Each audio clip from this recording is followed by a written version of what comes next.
Carissimi telespettatori, eccoci insieme come ogni venerdì i nostri amici dello CGIL e non solo, adesso scoprirete anche perché, ci supportano e soprattutto vi danno consigli e suggerimenti per poter vivere meglio e soprattutto vi rendono partecipi delle tante battaglie che sostengono, che iniziano, che fanno eccetera per i pensionati e le pensionate, non solo a livello regionale ma a livello nazionale. Tanto c'è sempre da fare e allora Rosanna Bettella ben ritornata qui con noi. Grazie di essere presente come appunto segretaria regionale CGIL Veneto e ben arrivata anche Nicoletta Bernardi che è la responsabile settore energia Federconsumatori Veneto ed ecco qui spiegato l'ulteriore presenza e spiegare il mistero, diciamo così, di questa appunto specificità particolare sarà lei come segretaria. Perché? Come mai questo interesse molto forte e volontà di parlare dei temi dell'energia? Perché cercheremo di affrontare questi, ma non soltanto. Quindi allertare le persone anziane a che cosa?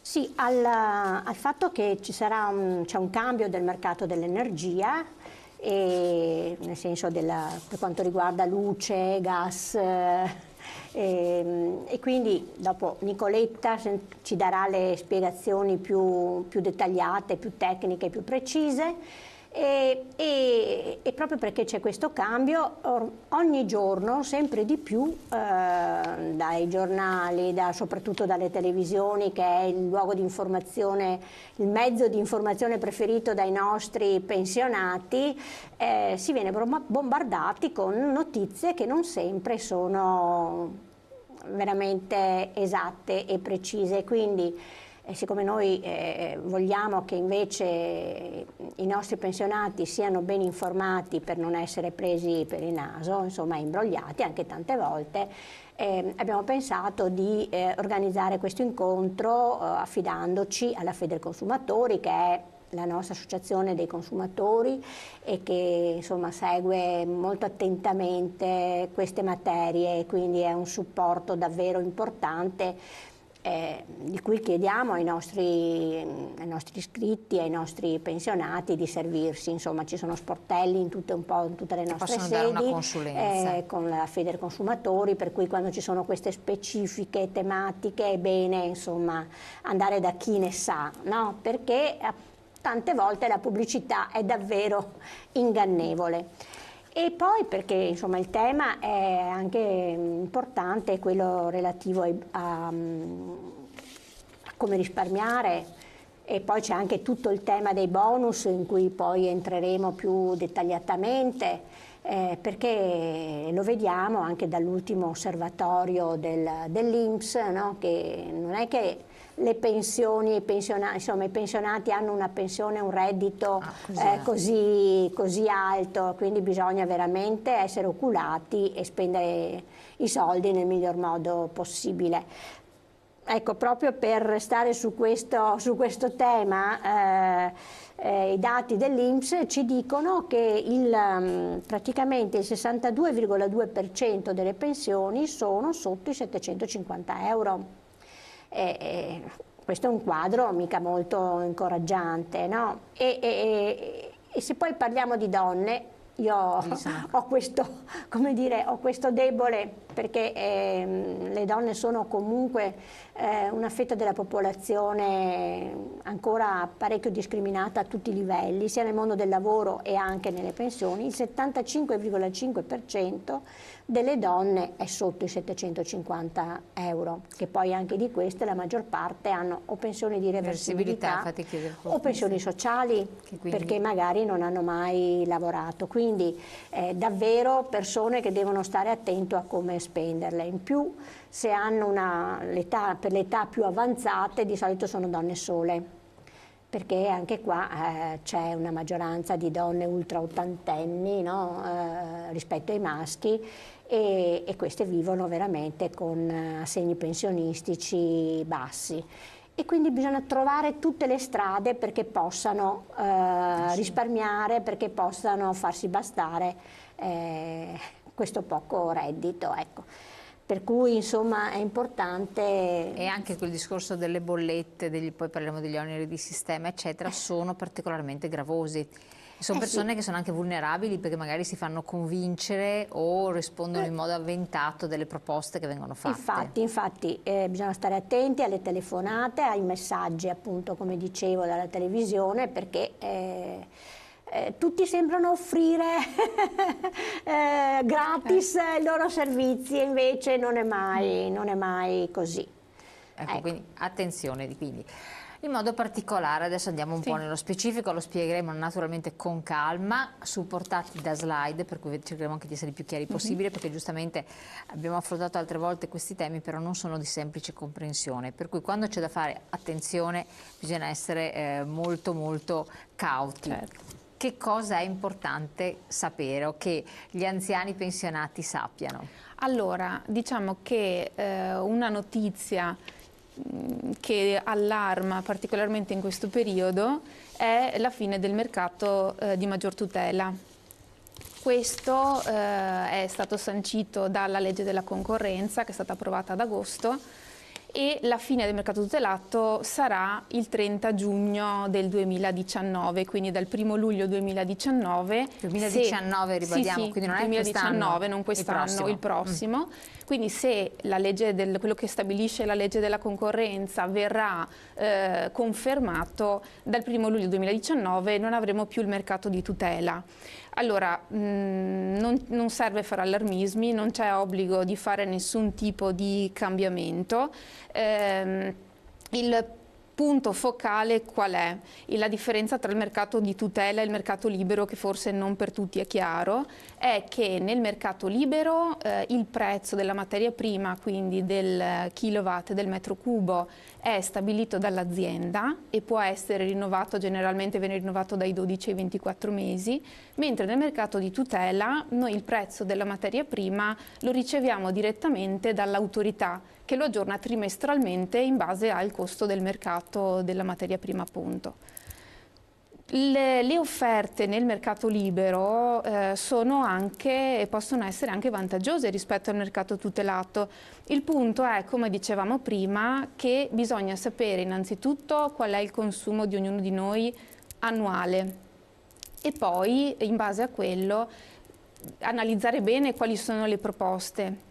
Perché effettivamente chi ci spinge a passare al mercato libero proprio in previsione del 2019 sono spesso offerte più pubblicizzate, ma che magari non hanno il vantaggio di altre, sempre nel stesso mercato libero, che però possono avere un effettivo risparmio.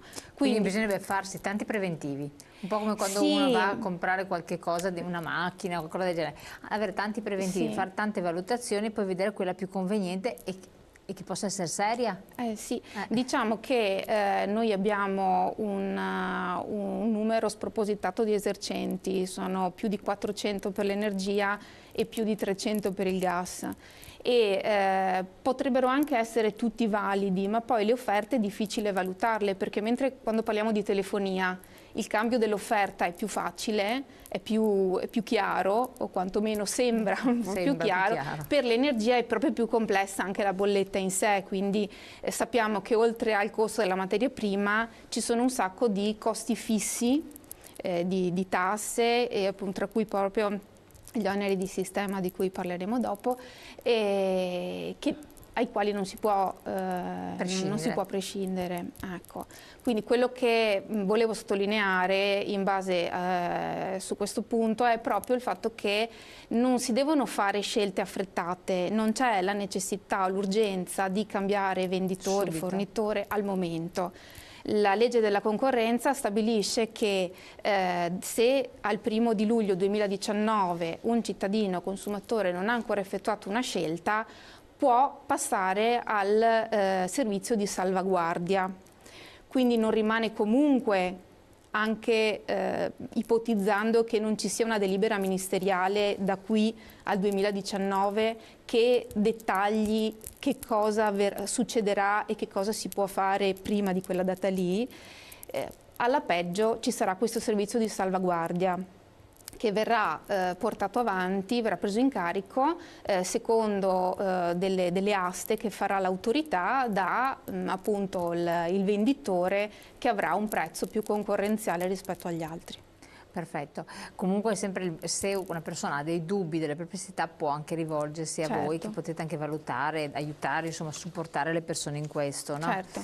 L'abbiamo già detto, però lo ribadiamo visto che ci siete anche voi come esperti, le telefonate che vengono fatte, molto aggressive, lo avete sottolineato anche voi, inducono le persone a rispondere in senso affermativo per far accettare un contratto telefonico. Sì. Noi sconsigliamo sempre di accettare questi contratti.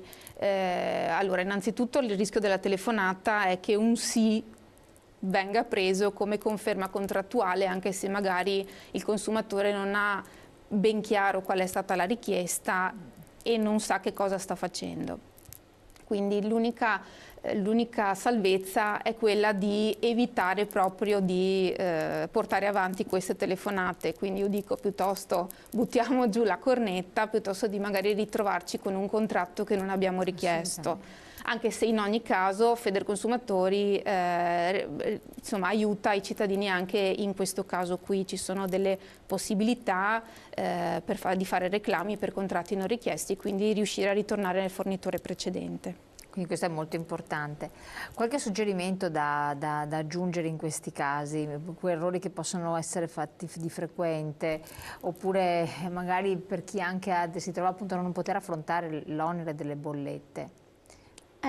Intanto, allora rispetto, questo è sul mercato libero, no? E quindi intanto abbiamo già appurato che non c'è nessuna urgenza e che bisogna andare al 2019. Al 1° luglio 2019. Poi, sì, guardate, siccome proprio in questi giorni sta girando una pubblicità in cui dice solo 30 giugno, scadenza 30 giugno, senza aggiungere l'anno, no? Già abbiamo ricevuto telefonate allarmate da parte dei nostri pensionati. Ecco, bisogna veramente stare molto molto attenti. No, sì, bisogna fare in modo, siccome i nostri pensionati, come dicevo, hanno pensioni mediamente basse, ci sono tanti altri modi anche per venire incontro al caro bollette. Per esempio ci sono protocolli che vengono fatti anche con i comuni, ma anche con noi stessi, in cui si chiede la rateizzazione delle bollette invece che pagare 3 volte all'anno, ma la possibilità di pagare una volta al mese, in modo che insomma uno non si trovi con un importo, con i carichi più alti, e questi, insomma, queste intese sono ben salutate, le salutiamo insomma positivamente, perché è un venire incontro alle persone con difficoltà. Ma poi ci sono anche intese proprio che abbiamo fatto come organizzazioni sindacali, no? Per avere degli sconti sulle bollette. Recentemente è stato rinnovato con Ascotrade, no? Infatti che coinvolge più province, e in cui c'è uno sconto proprio al metro cubo, no? del gas, e questo insomma c'è stata una valutazione che rispetto a un'utenza media, siccome è previsto un ISE fino a 18.000 euro, che è anche un ISE piuttosto alto, però insomma questo è un segnale che c'è una sensibilità da parte di alcuni operatori alle tematiche che è sociali. Importante. Insomma, si è calcolato che possono risparmiare intorno ai 200 euro all'anno.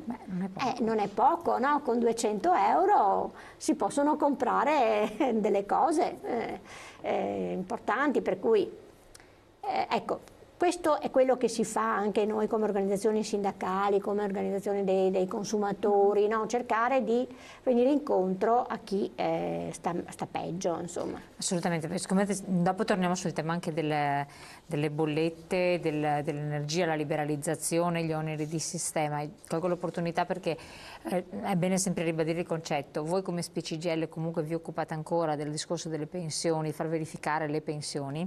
Certo. Quindi lo ricordiamo. Questo Questo ormai è come dire, il nostro tratto distintivo, direi, no?